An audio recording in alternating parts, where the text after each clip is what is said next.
இன்றைய தினம் ஒசூர் தொகுதிக்குட்பட்ட தேசிய ஜனநாயக கூட்டணியுடைய தலைமையேற்றுக் கொண்டிருக்கக்கூடிய அனைத்து இந்திய அண்ணா திராவிட முன்னேற்ற கழகத்தின் சார்பாக திமுக அரசின் பொய்யான வாக்குறுதிகளை கண்டித்து திமுக கொடுத்த பொய்யான வாக்குறுதிகள் நிறைவேற்றப்படாத ஒரு காரணத்தினால் இன்றைய தினம் ஒரு கண்டன ஆர்ப்பாட்டம் நம்முடைய மாவட்ட செயலாளர் முன்னாள் அமைச்சர் பாலகிருஷ்ண ரெட்டி அவர்களுடைய தலைமையிலே இன்று நம்முடைய கூட்டணி கட்சி சார்பாக மாபெரும் கண்டன ஆர்ப்பாட்டம் நடைபெற்றது.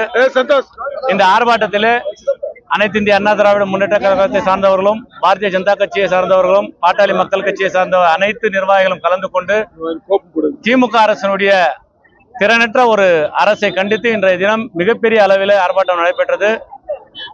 பொய்யான வாக்குறுதிகளை கொடுத்து கடந்த 4.5 ஆண்டு காலமாக திமுக அரசு இந்த தமிழக மக்களுக்கு எந்த ஒரு நல்லதையும் செய்யாத ஒரு திமுக அரசு உடனடியாக பதவி விலக வேண்டும்.